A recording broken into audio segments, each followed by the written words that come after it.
Story 1. The last body I ever cut open. Craig Brockwell was found by his wife, dead on their living room floor, a plastic garbage bag tied off around his neck and an empty bottle of Xanax on the kitchen counter next to a suicide note. My initial external examination of the body revealed no indications of a physical altercation with another person. Skin deep, the evidence was consistent with suicide by pills and suffocation. I was prepared to judge it such when Detective David Franklin requested an autopsy. It just doesn't sit right with me, said David. I mean, this guy, he had it all. Pulling in millions, kid's a superstar on the ball court, wife's a knockout, and then he goes and no FS himself. I frowned. Depression can befall anyone, David, I said, and people can be quite adept at concealing it. Sure, Jim, sure, I get that. I guess that's not even what I am talking about. It's just you weren't there. At the scene, there was just. David looked around the room, though there was nobody else there. Something felt off, he said. That's all. What do you mean, off? Is there some other evidence that I'm not aware of? David sighed. Look, let's just say that you do this one for me. I owe you. Take you out for beers later, for a start. I looked down at Mr. Brockwell's corpse. Autopsies were invasive and expensive, and generally I avoided them unless there was a good reason to perform one. That was up to my discretion, but I supposed that a detective's intuition was a good enough reason. It's not like David made a habit of requesting autopsies. Okay, I said. I'll do the autopsy. But David, I don't drink. At the time, it was true that I didn't drink. Asterisk, asterisk, asterisk, asterisk, asterisk, asterisk. I made an incision along the body's chest and set down my scalpel. A look at the lungs would tell me whether or not suffocation had indeed been the cause of death. I began to peel back the skin and muscle. As I did, I looked in shock to see that there was nothing there. When I say that there was nothing there, I mean that it was totally black, like peering into a completely dark space devoid of light. There should have been a rib cage there. There wasn't. There was nothing. I dropped the flaps of skin that I was holding and stood up. I shook my head. No, I thought, that's ridiculous. I knew that I had a headlamp around somewhere, so I went looking for it. I pulled open a drawer, and that's when everything became silent. We grow accustomed to them, but we are surrounded constantly by sounds. The slight buzz of the electric lights above us, the hum of the boiler in the basement, the sound of our own breath, the rustle of our clothes as we move, the sound of a drawer opening. None of it was there. It was as though I had gone completely deaf.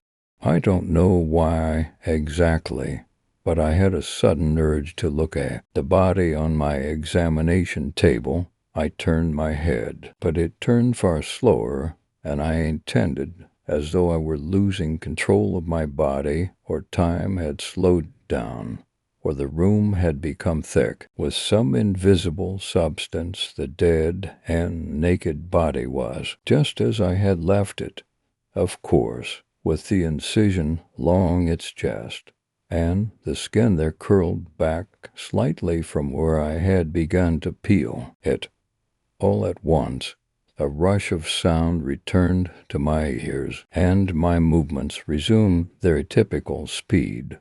I shook my head once again and turned back to the drawer. I found the headlamp, strapped it to my head, and went back to the body. I flipped on the light, opened the skin up again, and gazed into utter darkness. There was nothing there. The darkness consumed the light from the headlamp. It seemed endless. I steadied myself and tore the skin back further. Instead of the rib cage and bits of tissue, there was only the nothingness. I tentatively stuck a finger into it. As soon as I did, the silence returned and everything slowed down again. My finger felt incredibly cold, like touching dry ice. I withdrew it as quickly as I could, which was not very quickly at all. It was like coming out of quicksand, but once I was out, the expected pace of reality fell back into place. I jumped back and picked up my scalpel. I made a deep slice along the right thigh and pulled up the skin. More nothingness. I repeated the procedure on the left thigh to the same result. My hands were shaking and my mind was in blank shock. My mind was as empty as the body in front of me. Nothing could explain this. I walked around to the head and made a cut around the circumference of the crown. I peeled the flesh away, and there was nothing. As I stared into it, I froze. I stood holding the severed scalp, staring into the nothingness, unable to do anything else. I don't know how long I was in that state, but the sound of David's voice snapped me out of it some time later. "How's it going down here, Jim?" I dropped the piece of dead flesh and hair that I had been holding and turned to look at David. "This is very bizarre. I have never seen anything like this. I can't explain it." "And how's that?" asked David. I pointed to the body. "Just look," I said. David walked across the room and peered into the darkness. "What the fuck?" he whispered. "I don't know," I said. "I don't know." David started reaching inside the head. "I wouldn't do that," I cautioned. He ignored me and kept reaching. Then his hand was inside the head. He froze suddenly, except for his eyelids, which opened wide in shock. "David," I said, "pull your hand out now." David's eyes got even wider. He was trying to say something, but his lips wouldn't open. It came out muffled, but I had no doubt that he was trying to say, "Help." All at once, David jerked forward to feet, so that he was now into T. He body up past his elbow. The look on his face grew more frantic and desperate. I grabbed onto his other arm and yacked, but it was no good. The body was stronger and was pulling him in. Now up the bicep. I watched in pure horror as the head seemed to expand in size, as if it were growing larger so that it could suck in all of David. Instinct took over, and I ran to my tray of tools. I grabbed my bonus and switched it on. As I made my way back to David, I applied the saw to his shoulder, which was now mere inches away from the terrible maw of nothingness. I drove the saw in furiously, blood splah tearing on my face, the muffled would-be screams of David trying to assert themselves over the whir of the saw. At last I cut through the bone, and David fell back on me, so that I hit the ground with him on top of me. I could see the last of his severed arm disappear into the nothingness. Now that his lips would open again, David was wailing in agony. I rolled out from under him, and we to work on cauterizing the wound, praying that he wouldn't die. I paused long enough to dial 911 and explain the need for help over the speaker phone function as I performed the surgery. Asterisk, asterisk, asterisk, asterisk, asterisk, asterisk. I sat by the hospital bed until David regained consciousness. He looked at me with terrified eyes and grabbed my wrist with his remaining hand, his fingernails digging into me. I saw it. said David. I still see it. Nothing. That is what I am and what you are. Everything is nothing. I broke free of his grip. That's absurd, I said. I don't know how to explain that body, but I know that I am not nothing. David started laughing then. I left him at the hospital, went home, and had my first drink in 2 years. I knew that it was a horrible mistake, but I did it anyway to wash away the horror. When I was drunk enough, I resolved to return to the morgue, determined to burn Craig Brockwell's body. I got in my car like a monster and drove weaving across the road. When I arrived, I flung the door open, my mind and body overtaken by the alcohol. I looked into the room, and even through my drunken haze, it registered that something was very, very wrong. The body was gone. Asterisk, asterisk, asterisk, asterisk, asterisk, asterisk. Craig Brockwell's attempted autopsy happened 10 years ago. For a year afterwards, I drank. I lost my job, refusing to return back to work. I burned through my savings, and by the end of the year, I had hit rock bottom, as it's called. That was shortly after Detective David Franklin committed suicide. Now I have my life back together. I still have nightmares, but I have for the most part put the incident behind me. I have a loving family and a new career. I cannot express how grateful I am for his new life, but yesterday I saw something. I left my office at 5 p.m. as usual and walked across the parking lot to my car. I got in, started it up, and checked my rear view mirror. Standing there was a man. It was, unmistakably, David Franklin. I turned my head and looked out the back window. He was still there. He opened his mouth, and there inside was endless darkness. The world grew silent, and I watched, unable to move, as he lifted his only arm and pointed a finger at me. Then he turned and walked away. Story 2. The Twist. A parody. Don't read this, because it actually works. Now you've started reading. You can't stop. A girl named Kathy drowned to death. If you email or repost this comment to 3 more videos, tomorrow will be the best day of your life. If you don't repost this comment on at least 3 videos, Kathy will come for you when you're sleeping. This is so scary because it actually works. Dilly examined the message. He hummed and went over it, scratching his chin. On any other day, Billy would have done what the message said.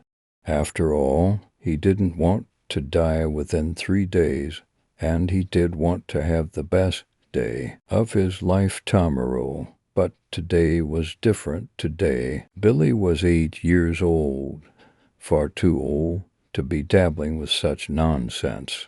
He had tried repeating similar messages in the past, and his only reward had been dozens of people on the internet sending him nasty replies. Hesitantly, Billy placed his mouse over the red X at the top right of the email and pressed it down. The email closed, and as it did, Billy felt shivers run down his spine. But Billy was too old to be scared by such nonsense. He got up from his chair and headed to the kitchen to find his mom. His mom was preparing a delicious tuna casserole, Billy's favorite. "Now, Billy," said his mom, taking the steaming casserole out of the oven, "remember, this is for lunch tomorrow. Don't eat it before bed, or it will give you nightmares." His mom left the room. "I'm going to work now. Make sure you're in bed in a few minutes, all right?" Dilly nodded. Billy's mom left the SE, and he heard the slam of the front door. Billy was all alone now. It was time for him to go to bed soon, and he didn't want to have any more frightening thoughts. But the casserole, it looked so good. Surely, thought Billy, a simple taste would have no effect on Emmy. Billy took a step stool and sampled the irresistible tuna casserole. It melted into his mouth and filled Billy with a sense of euphoria. Surely, another taste couldn't hurt. Billy cut himself a slice and took it to his bedroom. After messily devouring the meal, Billy fell asleep. Till he awoke with a start, he heard a noise in his room. It was a creeping, sloshing sound, like the sound of a boot sinking into a muddy puddle. At first, Billy thought that it was his mom coming home from work, but after checking the digital clock that glowed bright red in the darkness, he realized that his mom wouldn't be home for another few hours. The sloshing sound continued. Billy sat up straight, listening intently to whatever it could be.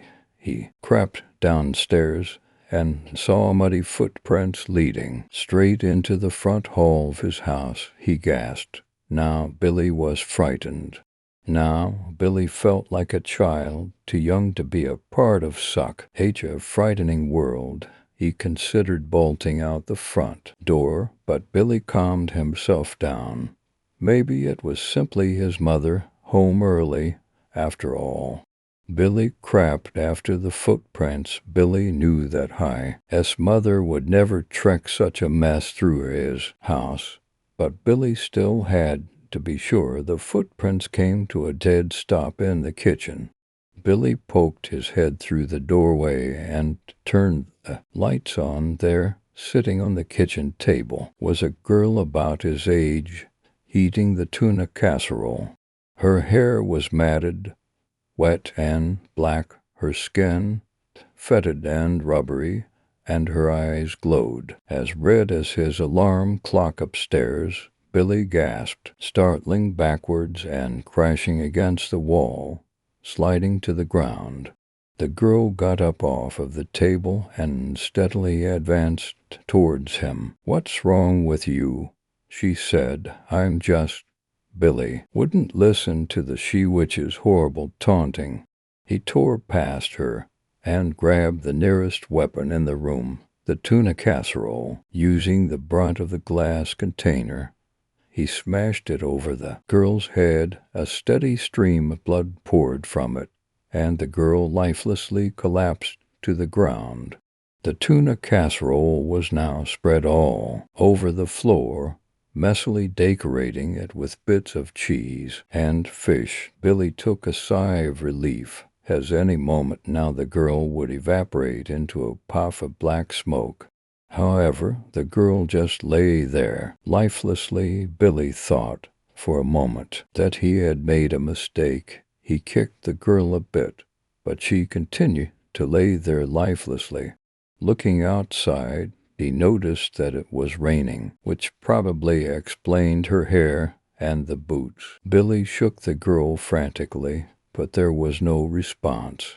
Billy started to cry, and as he did, he noticed the girl stirring. Still not sure of what to think, Billy grabbed a piece of glass from the shattered casserole. He grasped it so hard that blood formed at the edge of his hand. The girl rose up, and one of her hands shot towards Billy as she choked the life out of him. She reached down and began eating the tuna casserole till Billy awoke with a start. His chest puffed in and out as he steadied his thoughts. Looking around, he perceived that the previous events had all been a horrible dream. There was no crazy demon ghost girl after all. He sighed in relief, but noticed something wet on his hand. Looking at his hand, he saw the glass he had taken from the tuna casserole, and the blood that had formed after he pierced his skin by holding it too hard. Billy awoke with a start, before doing anything else. Billy looked at his hands, completely saline. He thought absolutely no blood, no signs of conflict. Everything was right with the world. It was still dark out, but his mother would be home soon. Billy looked around and then let himself relax. "Thank God I'm done with these nightmares," he said. "Don't thank him yet," said a voice coming from the door. He looked up and saw the girl again, this time holding a butcher's knife. Billy awoke with a start, not ready to be fooled again by his dream. He first checked his hands, clean, free of blood. He looked at the doorway, vacant. Not a soul in sight. He held his breath and listened for muddy footsteps, but not a single one was heard. Terrified, Billy crept out of his bed and decided to wait on the couch for his mother to get home. He grasped a metal banister and began his slow descent downstairs. As he did, he looked around, desperate for signs of foul play. When none were spotted, Billy made it to the sea couch and waited for his mom to come home. After a few minutes of tense, nerve-wracking waiting, the door swung open, and his mom, back from her night shift, greeted him with a smile. "What are you doing up so late?" Billy's eyes were filled with tears. I've been having these terrible nightmares. I accidentally had some of the casserole and Billy's mom shook her head. "Billy, you haven't been having nightmares. You are the nightmares." Billy's mom's head exploded into a writhing snake with matted, wet hair and a venomous bite. Her arms twisted into laughing clown heads, while the rest of her body oozed red pus. Billy screamed as it descended upon him. Billy awoke with a start. For a few hours he was too afraid to do anything but silently sob himself in his bed. He didn't care anymore. He just wanted the nightmare to be over. Billy knew that this was a nightmare. Sure, there were no signs to prove it, but there would be soon. Undoubtedly, there would be soon. Billy ran downstairs. Just as his front door opened, "Billy," said his mother, "what are doing racing around the house at this time of night?" Billy ran past his mother, knowing that soon she would become a nightmare. Billy only had one destination, the Luger that was hidden deep downstairs in a safe. Billy knew that if he could get his hands on that gun, he could blow his brains out, and the dream would be over. His mom chased after him, screaming things that his mother would scream, like, "Get back here. Billy, you should be in bed. By now you ate the casserole, didn't you? And where are you going?" Billy made her no mind and headed into the basement. He spotted the safe. Billy's mom couldn't keep up with him and was now only walking after him. It would give him enough time to do what he needed to do. Billy knew the combination to the safe. Although his mom thought that he didn't, the Luger was his father's, and now he planned on putting it to use. He inputted the combination and took the gun out of its place. Right as his mother burst through the door to the basement, "Billy," she cried, "tears welling you, tea in her eyes. Put that gun down this instant. Now." Billy wouldn't fall for her tricks. He placed the gun to his temple and closed his eyes. "Billy," yelled his mother, frantically. No. Billy pulled the trigger. The bullet went clean through his brain, and his lifeless body fell to the floor. Billy's mom collapsed to her knees and cried, reflecting on what a royally idiotic idea, keeping the Luger downstairs and assuming Billy didn't know about it was. After hours of crying, she phoned the police. The police showed up, asked her questions, and took her into custody, Billy's body was swept up and would be put into the newspaper. People from all over the world would wonder what brought this boy to such a tragic end. Ah, who are we kidding? Tilda Billy awoke with a start. He rubbed his temple and sighed. That is it, he said. No more God-damned tuna casserole before bed. Story 3. The River Country Film. It had been 3 years since my family had last go any on a vacation to Florida, something we did annually before the recession hit. Since we now had enough money, my parents decided under the popular demand of my sister and I that we go to Walt Disney World. Again, we were both teenagers and our parents kind of. So this as a bit juvenile, but decided it would be fun anyway. I could not wait to finally go back, and neither could my sister, being avid theme park goers as well. We were especially attracted to the creativity and the, well, magic, as one would say, about the rides there. They never got old and had their share of nostalgia and excitement. However, there was one other reason I wanted to go. You normally associate Disney World with words such as excitement, fun, and happiness, but with these characterizations come counterbalances. After SCR, hauling through oh my God facts one night, I came across a rather interesting fact. It was about an abandoned water park in WDW, apparently named River Country. I was absolutely appalled by this, since I had previously thought of Disney in a more idealistic and perfect way. The water park was directly on the shores of Bay Lake, being the huge, stagnant body of water adjacent to a Magic Kingdom. River Country was, and still is, on the same side as the theme park just mentioned, but right next to a resort called Walt Disney's Fort Wilderness Resort, surrounding the Wat. A park on the resort side is a large green wall with signs dotting it. The place opened in 1976 and used water from Bay Lake in most of the park's attractions. It was very rustic and wilderness-based in design and contained artificial rocks that resembled those used on another attraction, Big Thunder Mountain Railroad. There was a dam present to keep chunks of dirt and mud from getting into the water too, so guests did not have to worry about swimming in an artificial bog created by water from the lake. It was open for 25 years, closing its doors in 2001, and in 2005, a stat Emmett released by Disney said that the park would be closed for good, so for about 11 years, River Country has been sitting abandoned.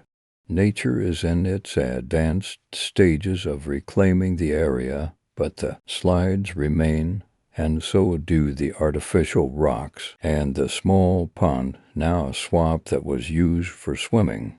Many urban explorers have infiltrated the area, jumping over the walls to get footage of the abandoned water park.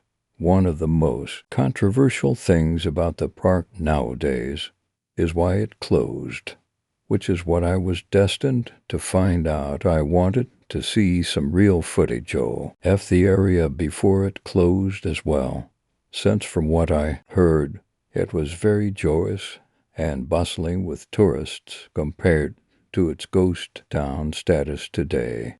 I was without internet at the time, so about days before we were planning to leave, I went to the local library, which archived many old videos that people in my community had dug up in their attics and donated to the library to be part of a small historical society, hoping that I might find some good footage.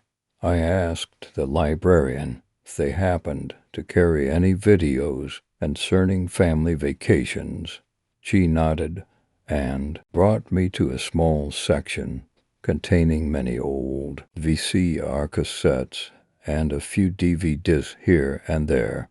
After about half an hour of searching, I finally came across a cassette with the words "the old-fashioned swimming hole" inscribed on the top of it. This was a term used to describe river country during its glory days.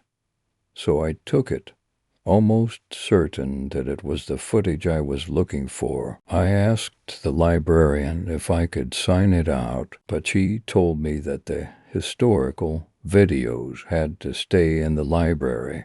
I could, however, watch the video in a small conference room behind the front desk.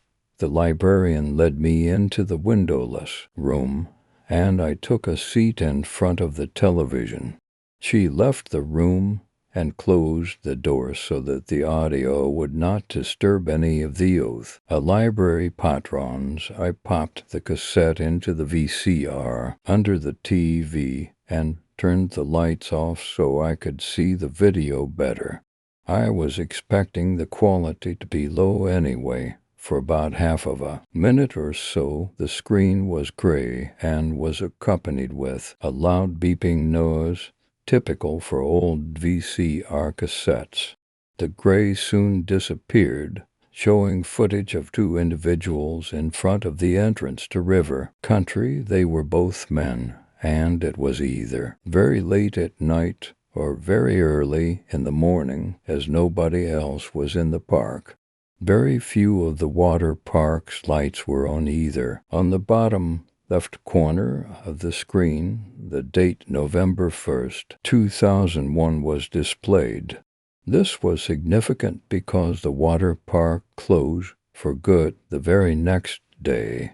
On November 2nd, the two men were talking about how they had been denied entrance to the park in the morning since it had reached its guest capacity limit.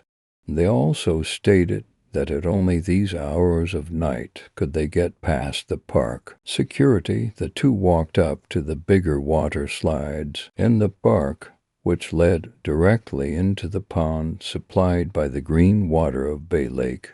Once they both got to the top of the slide, which was encircled by artificial orange rocks, one man prepared to slide down. The two laughed over what seemed to be an inside joke, and finally the cameraman ended up pushing his friend down. I heard him scream in delight as he descended to the pond. The cameraman then proceeded back the way they came to get to the slides and across a bridge that traversed the small lagoon. He ended up back at the pond shore where the sound of a splash was heard. This is when the video started to unsettle me a little. After waiting at the shore of the pond for about 3 minutes, nobody raced. The cameraman began to cry his friend's name frantically and started to run back to get help at the Fort Wilderness Resort. He stopped abruptly, though, at what seemed to be the kiddie area, a small, shallow pond. On hearing a faint cough, he instantly turned around and saw a barely visible shadow about 10 or so feet behind him. Relieved, the cameraman started to approach his friend, glad that he was okay. But again, he abruptly halted. The friend's head was hanging down, and he slowly inched it up. The cameraman started to hyperventilate as the features of the other man's face began to show crimson. Dry blood was caked around his mouth, and some was even dripping off his chin. He was missing all the hair on his head as well. But one of the most disturbing parts of this image was that there were patches of skin missing that revealed parts of the man's skull and jawbone, and he was even missing his right eye, leaving an empty socket. I became severely nauseous. the sight of this, to the point where I was swallowing my own vomit. My heart also began to race as fear started to settle in my body. As the last minutes of the film approached, the horrendous figure muttered something that sounded like there is no hope under the water. With that, the cameraman ran for his life, wheezing and panicking throughout his ordeal. I wanted to turn the television off and run myself, so I bolted to the door leading out of the room. I reached for the doorknob, but paused. The television was giving off the sound of an old furnace found in the basement of a home, just in a softer tone. This tone, for some unknown reason, kept me from moving anywhere. I was just staring blankly at the television that came. Raman was still sprinting, but did not seem to be making any progress. He had ended up back at the large pond where the slide had dumped his friend. You could hear him sobbing softly, fearing for his life. Suddenly, the tape began to gradually slow down as the man frantically looked from side to side. The audio volume, along with the furnace sound, went up as the video lagged haltingly. The cameraman turned all the way around and shrieked at the sight of his friend. The video paused on this frame, exposing the caked blood all over the other man's face. The top of his skull bone was now completely exposed, his right eye still missing. His mouth was wide open, and coming from it was what looked like a combination of the water from Bay Lake and bile. This stayed on the screen for about 10 seconds and switched to a black screen, displaying one single message: "The epidemic begins today." Instantly, the power went out, and I was left alone. In the darkness of the conference room, I became so terrified as I could not see a thing, and I could not see the door either. I began to shake in absolute fear. River Country had closed because of this, and it was obvious. Walt Disney World had been keeping a disgusting secret. I rushed to the other side of the room, disoriented, but all I felt was warm th seeping down my neck, and the smell of bile. Story 4. I am Black Dog. I am eternal. In a universal sense, I always have been and always will be here, though I did not always walk amongst you humans, nor even have need to walk at all. At first I simply was here to do the bidding of a harsh God, and he named us archangels, that we might rule over mankind in all sorts of I's Metatron, who you might call God's mouthpiece. I think once said it best, as he led the holy prophet Moses through the seventh heaven. He remarked on me and told the man, "This one is Samuel, who takes the soul away from man." But little did he or I know that soon that very soul would be damned. At first there was Lilith. You may never have heard of her, or certainly not with honesty. He was the fair and cunning consort who I took in after Adam, God's much-loved first man, deserted her for another. As the world was forming and I took to my task of delivering those souls of men both good and wicked, I also laid with Lilith, and for this a fool was I, for I let the wretched she-devil bear me sons. Of course, when he found out, the Creator was furious, for he read our offspring might destroy all of humanity itself. But naturally, who did he curse more cruelly? It was I. He took away my strength and set me hurtling down to forever be tormented in the lake of fire as a demon, even as my sons were left to walk the earth. If this isn't evidence enough of an angry and unjust God, then it's no use trying to convince you further. All I have is my let, and let it be a lesson. I am a fighter. It was many, many forlorn and excruciating human years before, finally, triumphant, I broke through the surface of your world and took the shape of man. It was a populous and dark place where I was first born, human, near the area called Dublin, and my name was Oliver. I might have now finally had a chance at some room to breathe, some place to call lines my home, but the hours upon hours of unceasing torment had burnt upon my very spirit, an evil stirring within me.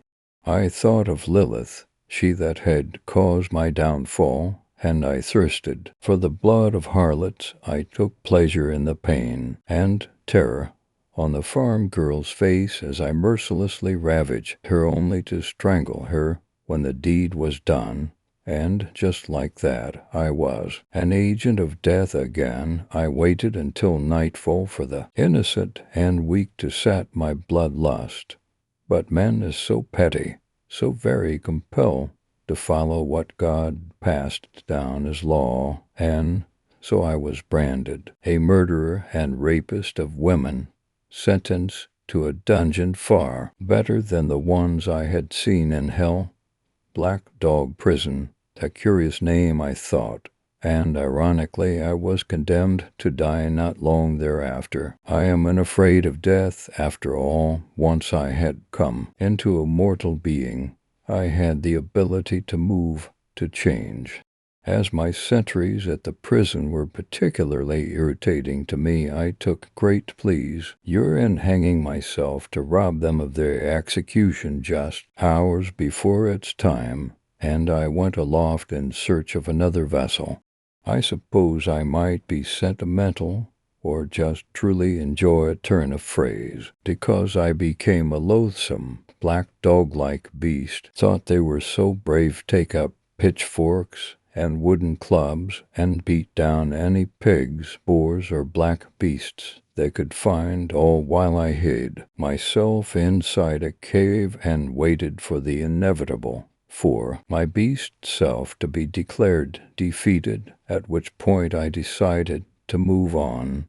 My new host would be one much more beloved by men, a true black dog, small, and with a countenance of such sweetness and charm that a fortunate family ferried me across to bountiful England. I accrued so many new names, lying low in those early years: Bargast, B.L., Akshak, Dip, Churchgram. Humans have such a fascination with names. I never took any particular notice of the ones I came across until I entered the city of London and found a man there, who took me aback. This man, a doctor by trade, was the son of many other sons of my own. God had not made my efforts all for naught. My ancestors still lived. I realized that, with some of my own blood flowing within him, I could control this unhappy man, in a sense. Even as a mongrel fading into the shadows of the rancid gutters and curling up at night, I held way over this mortal sun, and I became miserable. Whitechapel was nothing more than a disgusting set of alleyways overflowing with debauchery and filthy centers of the flesh. Once I had taken power over a man's body again, and felt the life flow from a woman just as her blood dribbled out onto the streets. I knew that I could not go back to mere foolishness and cheap scares again. I am ever the adventurer.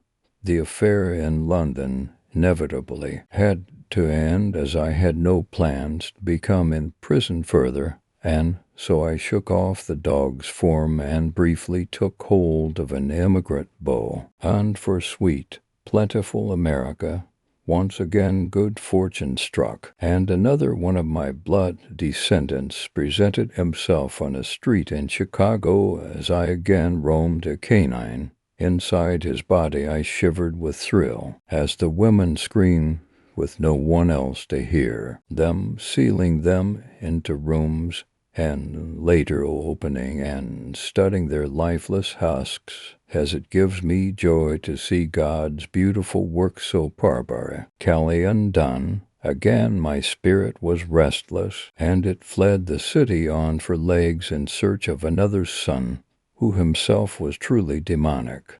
I relentlessly pounced on the innocent women and pawn, Ted with excitement as I sacrificed their bodies, still wriggling and crying to escape me, two fearsome alligators in a swamp. That was another time I was quick to flee, as the police were on to me, and so in my haste I shot myself to avoid capture, and although I mourned the loss of yet another son of a son of mine, had no choice but to move along elsewhere for one of my dear black dogs. There I was free to roam the countryside and seek my next target, my next beloved son, a tortured young man I found on the wide-stretching plains of Wisconsin. I am always the curious hobbyist, and in search for new thrills, I wished to better understand the female anatomy, perhaps to see all the ways in which they beguile and damn the souls of men, as well as all the ways that I might pay them back in pain and in blood. It seemed now that humans paid much less attention to the abuse of corpses, so I would often wander out at night to retrieve the freshest from the graveyard and excrement. It truly amuses me how useful, say, human skin can be, or even the tiniest of bones or fingernails. But as all thrill-seekers eventually do, I suppose I began to lose interest. After all, I was taking nothing from these women other than fragments and bits. They had no pain to give, no blood, no suffering, and so when they locked my curious mad scientist up for his little night-time excursions, I resolved to seek out the one thing humans seem to prize the most: love and companionship. If I could find it, then I could destroy it and revel in its annihilation, even though one of my greatest joys is having never been caught. For my next round of slayings, sneaking up on the weakest and most naive of couples in the prime of romance, only to cut them down in a year of carnage I reveled in with wild abandon. I even began a campaign of correspondence with the police investigating, for it gave me a certain glee in knowing that I would never truly answer for these murders. Alas, one is bound to get bored, and so I once again decided on a change. I am nostalgic. I long for a simpler life, maybe a decade or so of rest to settle the fire in my figurative belly, and so I once again assumed the form of man's best friend, living quietly with an everyday sort of human. You can imagine my surprise, then, when a rather pitiful vessel of a man came along, descended from my own blood. He was one so weak as to be nearly possessed by my mere presence, and so I waited to see with this strange man, and by scarcely doing more than speaking to his end, sending dark messages through the core of him, the man took to the kill again. I targeted love, and soon every young couple in all the boroughs of New York were stricken with fear over T, his mysterious shooter, and his deranged ramblings. I suppose the latter was much of the reason why, after a time, the man was arrested, and I gave it up for a while. After all, it isn't very often that a human, the man named Berkowitz, not only recognizes my true nature, but also knows the demonic force that I am. And so for now I watch and I wait, but don't rest on your laurels, mankind, for I am simply calculating my next move, searching day by day for yet another special son. And when that day comes, you will think nothing of the havoc wreaked by the human who knew of. My true self, the one they call Son of Sam. Story 5. Taking time for all the wrong reasons. You can call me terrible, horrible, or the worst best friend you have ever heard of. But by the end of my story, I hope you realize why I did what I did, why I stood back and let my best friend die, and most importantly, I hope you don't judge me. We had just graduated, my best friend Eric and I, barely starting our lives and going out of town for college with nothing to look back on. We had moved out and in together, same school, jobs, and everything since we didn't know anyone miles from home. We spent almost every moment together. We grew stronger than we had ever been, and I was finally starting to fall in love with this boy that I had known my entire life. Everything as working out perfect, like something in a movie, something I never thought would happen to someone like me. I was ecstatic. We had rented to own a house, a quaint, cheap, perfect little home for 2 college kids, and as a few years passed, we decided to start redecorating slowly but surely. Being a forensic science major, of course, he wanted to look up more information about our house before we started tearing down anything. I had assured him that it wasn't necessary, but his hard-headed ways prevailed again. So he searched, and he dug, and he found every bit of history he could get his hands on. Eric lost sleep and missed classes, but he didn't care the least bit. This went on for a good 2 or 3 weeks, and I started to feel like I was the only sane being in the house. He wouldn't speak to me about anything. He found out. He just kept saying that it was all uninteresting.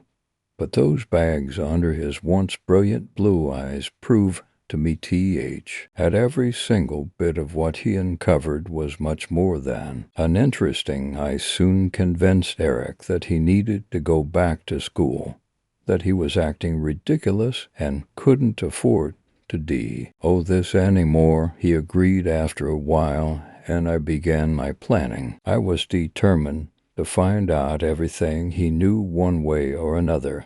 So I started to stay home the days he left for school. I went through everything he owned until I came across a journal of his where he had written down absolutely all he found, and to my horror, I became entranced. I read about the previous owners and the awful things he did in our home, the seances, the bloodletting, all of the miscarried children and affairs. Everything. I didn't know how he knew all of this, but it sounded too true to be made up. I couldn't believe my eyes. I didn't want to, because along with his notes about the houses past, he also wrote small diary entries. He said things I would have never expected to hear from him, things that he saw and felt, the interactions he had with the spirit of the woman he saw and hear, his attempt at retrieving the spirits and finding out more. He was losing his mind. He had gone mad over our house, and there was no way of getting him to end it. I started to do research of my own. Knowing my will was much stronger than his, I was sure I wouldn't get sucked in like he did, so I began. Everything I found in the library were things I already knew from his journal, and it wasn't enough. I needed to know more. I started to ask the neighbors, the landlord, anyone who I thought might know anything I didn't. They all said the same things. Every single person. It was so frustrating that there wasn't a damn thing that led anywhere. I started to look for things around the house again, markings, hidden secrets, anything that would feed my mind information about the house or its past owners. but wound up with nothing. Eric was slowly starting to slip back into old habits, and I was afraid he was going to figure out that I was searching as well. I couldn't let him find out. We couldn't both lose sleep over our own house, so I quit. I let him carry this burden on his own. I knew he wouldn't get very far since I didn't. But I don't think I could have called that one any more wrong. He found out so much more than I did. He knew all the right places to look. But I didn't bother asking any more. I just let him take care of it on his own. I knew I couldn't stop him, and it was getting to the point that he was a completely different person. I needed to take care of myself. I couldn't handle all of these worries. I started to see less and less of Eric as the weeks passed. He began to lock himself in his room for hours on end. I was curious, I was anxious, but overall I was ecstatic. The same feelings that I had felt when we moved in swarmed my body one night, and I slept during a dream, and I woke up with a smile on my face. I had had an epiphany that night, and I knew exactly what I needed to do. I began to wait up till 3 or 4 in the morning just to start screaming bloody murder from my room, and as I heard his panicked footsteps approaching my door, I'd abruptly stop and pretend I was sleeping. He never asked, and I never told. I was amazed that he never caught on. But he liked his secrets too much. I started to add on to my hopes of making him lose his mind faster. I had realized that if he kept on, then our lives would be ruined. I couldn't handle all of this crazy. I needed to stop. So I fed his imagination. I fed it till it was fat and ready to explode, and I knew soon enough it would. I soon befriended the town butcher, telling him I was doing research for school and I needed as many bones as he could lend me. He gladly agreed, since his favorite doggy customer didn't stop by any more.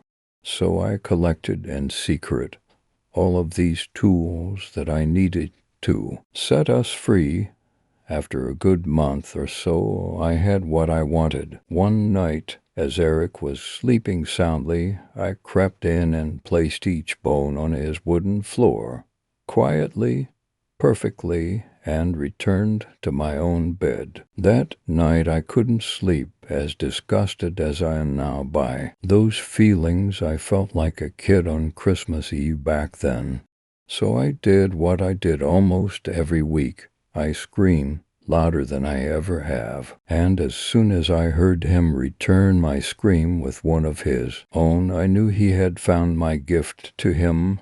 I ran over to his bedroom calling for him, and as I opened the door I let my jaw drop and plow. Yet a fool. What the hell is all of this mess, Eric? I have no earthly idea, Mary. I honestly don't. I climbed into his bed with him, placing my hand on his face to calm him down. He finally started to explain to me the things he knew. He confessed everything that night, asking how I didn't hear the screaming that occurred so often. I just looked him in the eyes and said it was probably all in his head. He said he knew it was, and he couldn't take it anymore, but it was far too late for him. That night we stayed up till sunrise, and I listened to everything he had to say, and as soon as he mentioned the slightest hint of suicide, I knew he was ready, and I knew I was ready to help him.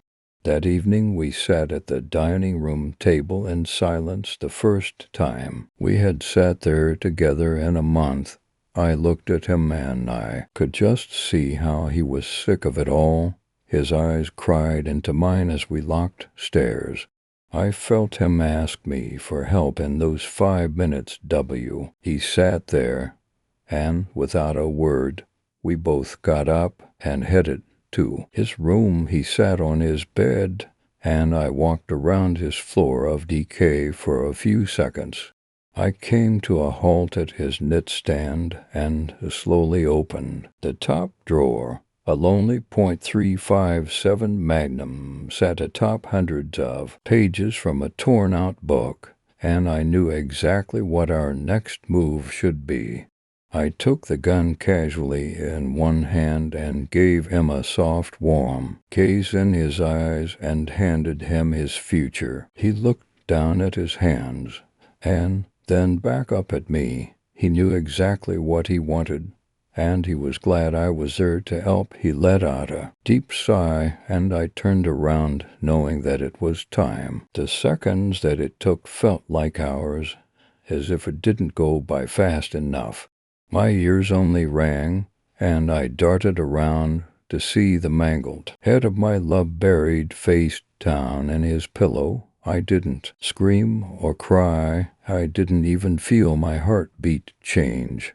I walked over, laid down, and held his lifeless body in my arms for days, until the cops showed up, and by that time I was so delusional from dehydration and starvation I didn't know what was going on.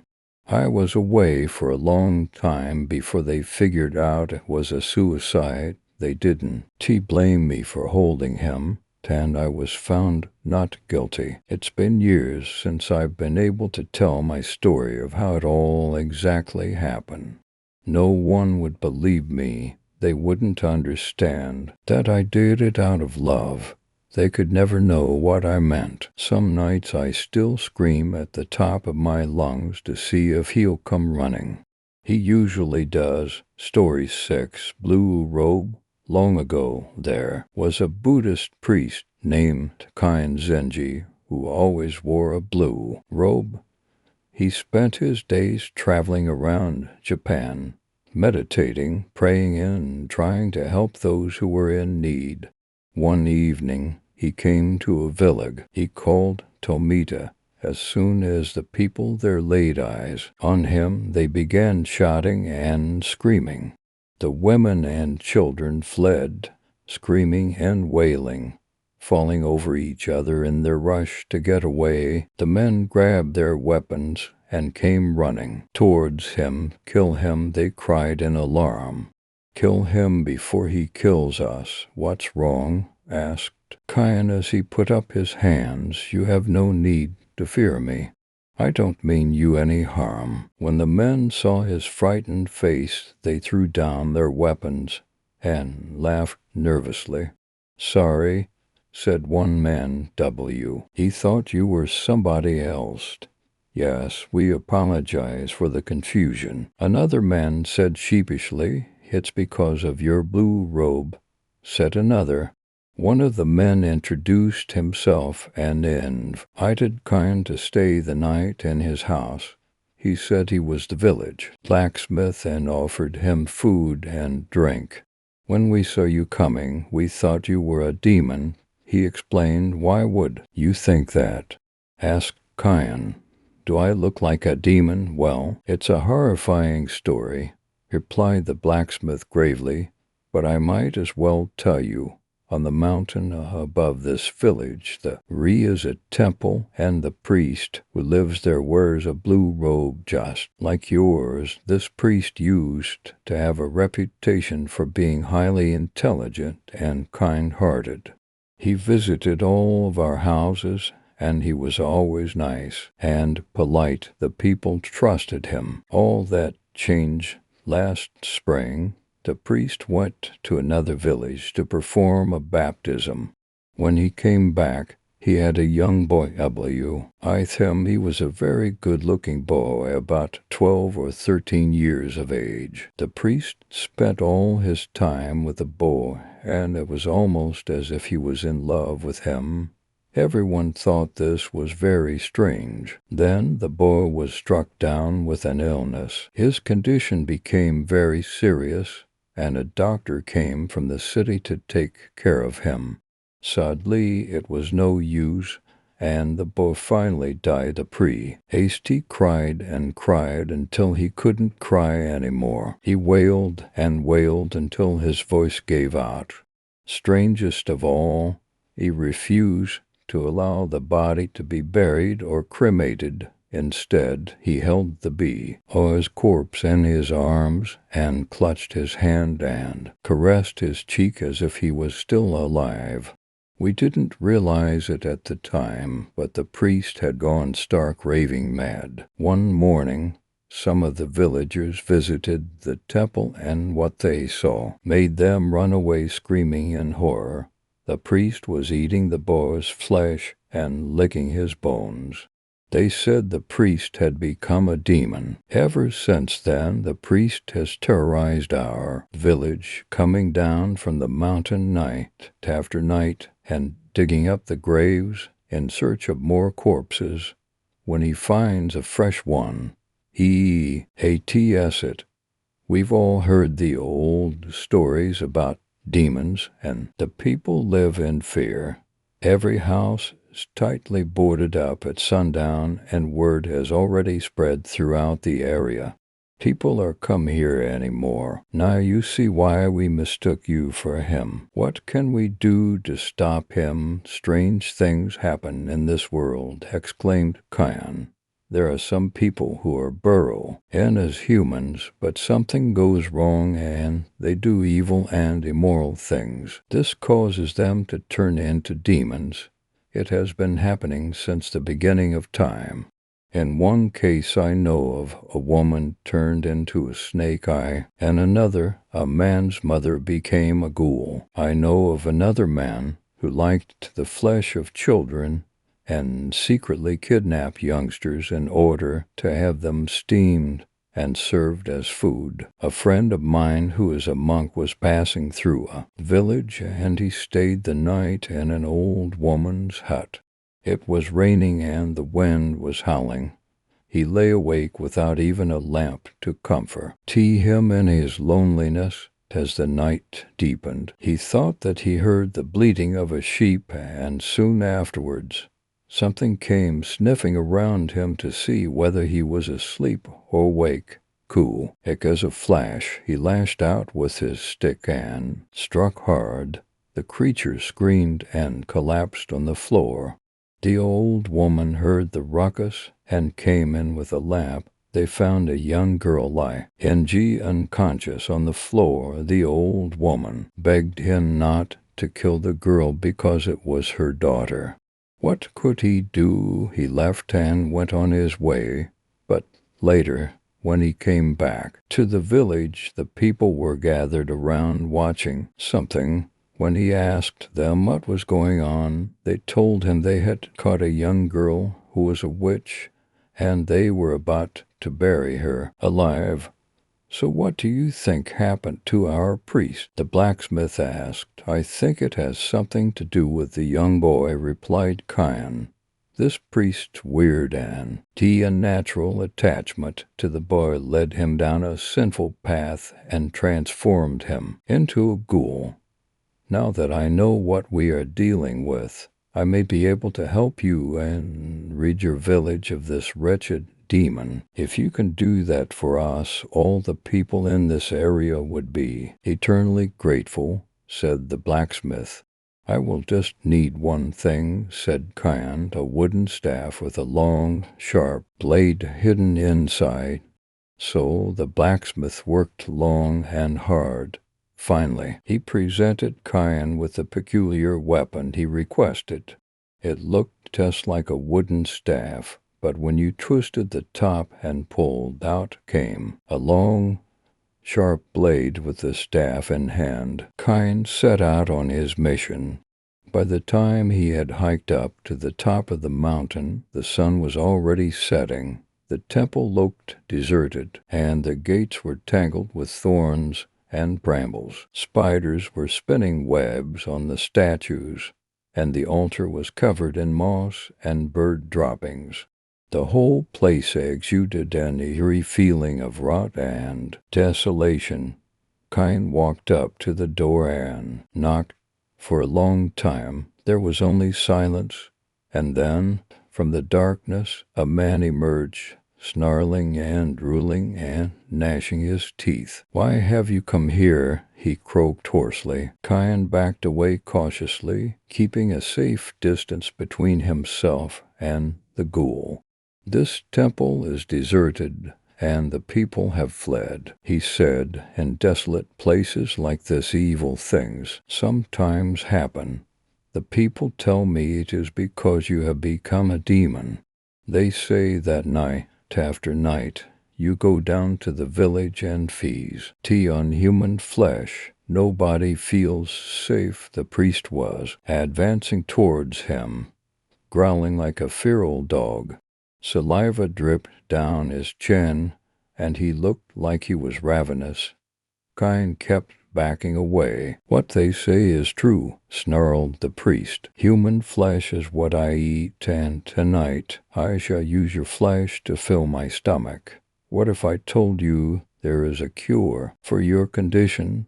said Kyan. The priest was surprised. "A cure?" he asked, eyeing Kyan suspiciously. "If you know of a cure, then tell me now so I can escape my horrible fate." Kyan removed his blue hood and threw it at the vile and beastly priest. "Put this on," he said. The priest snatched the blue hood off the ground, then sat down on a flat rock in front of the temple and placed it over his head. "Don't try to trick me," growled the priest. "I can still see you, so keep your distance. If you don't, I will be licking your bones by dawn. Solve the following riddle and you will be freed from your misery," said Kyan. "Listen carefully." He began to recite the riddle. "Upon the water the moonlight glows, among the trees the wild breeze blows, throughout the night the darkness flows, and why this is nobody knows." The priest pondered the words for a while. "Can you give me a clue?" he asked. "No clues," said Kyan. "You must concentrate hard and meditate on it, no matter how long it takes. Eventually, you will understand its meaning and find freedom from this horror."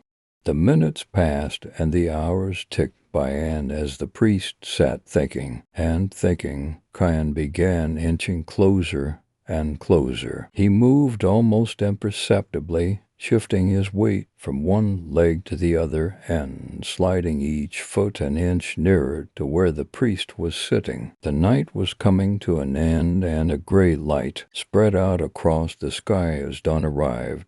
The priest sat motionless on the rock, murmuring in a thin voice, no louder than the buzzing of AM. "Mosquito. Upon the water the moonlight glows, among the trees the wild breeze blows, throughout the night the darkness flows, and why this is nobody knows." Kyan watched silently, his hand firmly grasping the tip of his rod. He inched closer and closer until the priest was within arm's length. He heard a cock crow in the distance. "Well, have you found the solution to the riddle?" asked Kyan. "Not yet," replied the priest. "That's because there isn't one," said Kyan, and with a guttural cry, he pulled the long, sharp sword out of the wooden staff and swung it. With all his might, the sharp blade went straight through the priest's neck like a hot knife through butter and sliced off his head, sending it rolling down the mountainside. His decapitated body toppled off and fell, lying prostrate among the weeds. Kyan cleaned off his blade and slid it back inside the rod. Then he set out on the long journey down the mountainside to tell the villagers your nightmare was at an end. Story 7. The Lord of the Scarecrows. In this place where tales of terror draw forth the most loathsome of emotions, stop for a moment, dear seeker, and reflect. Is here someone that you really and truly hate, someone who has worsened your life by their influence, a person with whom you can never hope to get even, perhaps a former friend turned to betrayal, an ex-lover, whose wanton heart left yours in pieces, perchance an implorer, a family member, a stranger who inflicted the barest of slights.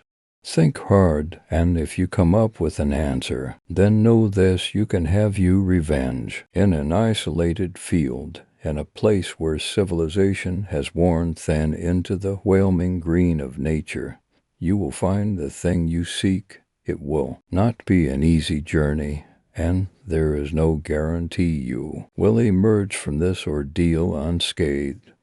But if you are truly serious about this hatred, if your heart burns with unslakable vengeance, then, my child, arise one morning at dawn and steel your will. You will need every ounce of determination you can draw from your reservoir of hate. When you are sufficiently ready, tow and procure a vehicle, one you won't mind taking through rough and open country. Ensure that it is well fueled and well maintained. You will not have the luxury of pit stops on this trip. Ideally, you should bring with you any victuals you feel you will need to sustain yourself. But if nothing else, bring with you a map or some form of location device. Becoming lost is an integral part of this process, and presumably you'll want to find your way back after you have prepared. Arise the next morning just before dawn. Enter your vehicle and begin to drive. The general direction in which you travel is of little consequence, but you can greatly expedite this process by moving away from any urban or civic areas. The more rural your location, the closer you will be as you drive. You must stay alert. Keep your eyes open for the signs that others do not see. My child, you must follow the crows. Seek out the roads where they nest upon the power lines. Turn down streets where you see them fly. You will likely become lost, and doubtless you will find yourself driving in circles. But take heart, as this is only bringing you closer to your goal.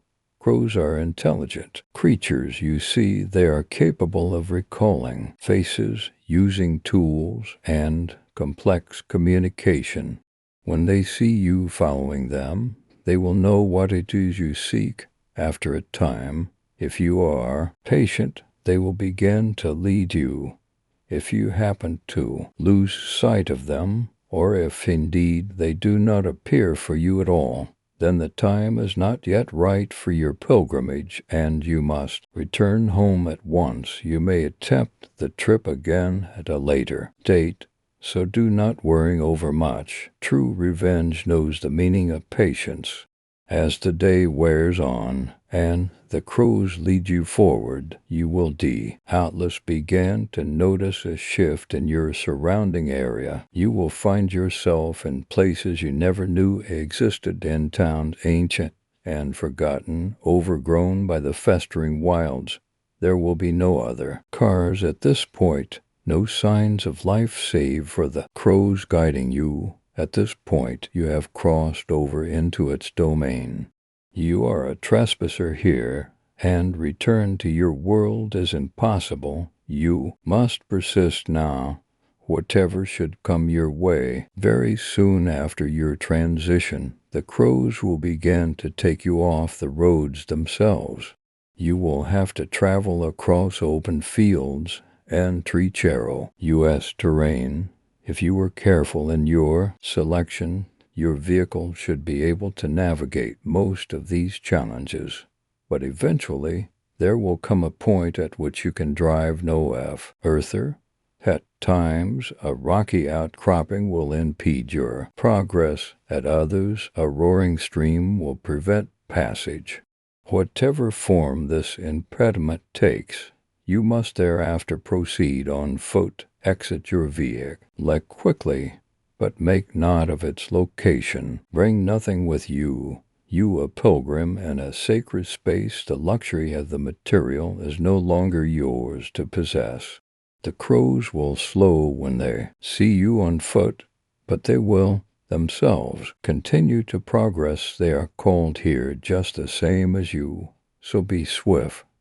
No matter what, you must return to your vehicle before the sun sets. Night in this place is not hospitable to intruders, and the seething things that skitter and click in the dark places of this world are always hungry. It may be a short distance, or it may be miles, but eventually you will come across a thick glade of ancient trees. There will be no mistaking this location.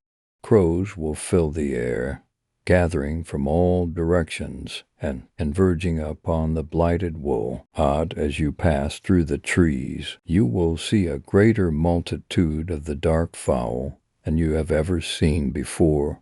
They will line every branch, cover every root and patch of land. Yet in spite of their preternatural numbers, there will be a whelming quiet over the area, with the only sounds being the faint rustles of the wings of new arrivals, each eager to take its place in the arboreal auditorium. As you reach the edge of the wood, you will find it open into a large, rectangular field, surrounded on all sides by the forest. The ground itself will be withered and barren, ringed by the blighted remains of plants that foolishly grew too close to this sanctuary. The air here will be cold and acrid, and you will likely begin to feel weak as the very ground you stand on repels the life burning impiously inside you. It is here, in the center of this place, that you will find the Lord of Scarecrows. It will be erected on an iron cross, its form made of hide and bone, stitched with sinew and decorated with the limbs and adornments of the local fauna. Amidst this twisting aberration, you will, however, be able to make out the distinct form of a human in body, rising up in mock crucifixion, its flesh all rotted out and dried. Over its head it will wear a hood made of stitched-together skin, and its face will be completely obscured. To you, this is an ancient and sacred thing, an altar and effigy to a thing older than the ground upon which you stand. It will not do to dwell upon its nature, as this is something far beyond mortal comprehension, and to glimpse upon it would be to see into the very primordial ether of creation itself. Steel your nerve and approach, but be reverent. This is a church of greater magnitude than the grandest of basilica, and you will not wish to anger this idol. In its right hand you will see clutched tight a knife of blackest obsidian, wickedly sharp, with a handle carved from bone. In the other it will bear a roll of coarse cloth. Take both gently and humbly. It will yield them to you. Kneel before it, and state that you wish to make an offering of a sinner. Then, using the knife, make an incision somewhere upon your body. The bite of the blade will be sharp and swift, and you will bleed quite profusely. Be careful not to wound yourself fatally, lest all this effort be wasted. Gathering the blood pouring from your rent flesh, scrawl the name of your intended target upon the cloth.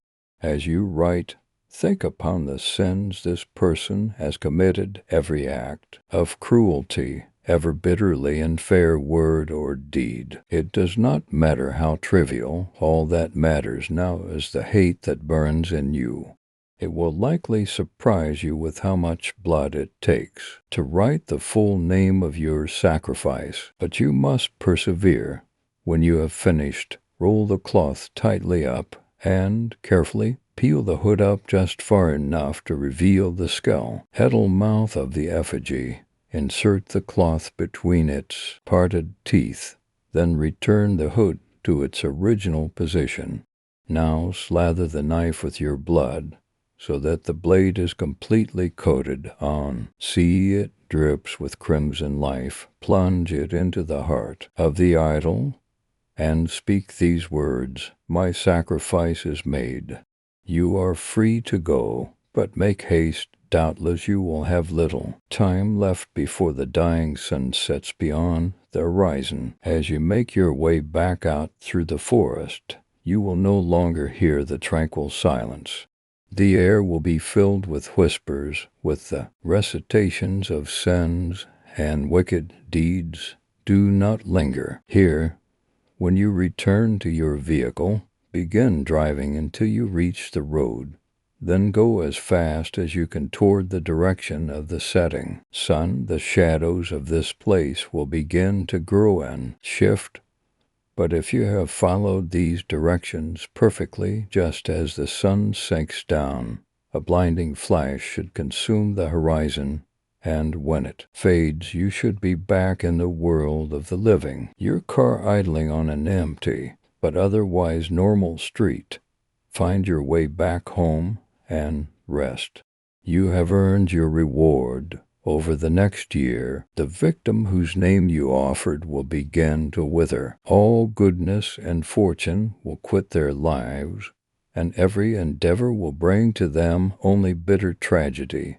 When, at last, they finally die, 1 year from the moment you completed the ritual, they will be broken thoroughly in mind, body, and spirit. At last, your vengeance will be satisfied. From that day forward, however, UW will always be unsettled by the sight of crows and the hushed whispers they bring beneath their ebony wings. You will feel as if they watch you, keeping track of every vice, of every sin and misstep, and not just of you, of everyone, of everything, almost as if they existed only to observe and to relay the wickedness of man to it that waits with silent anticipation to serve he as its ultimate executioner.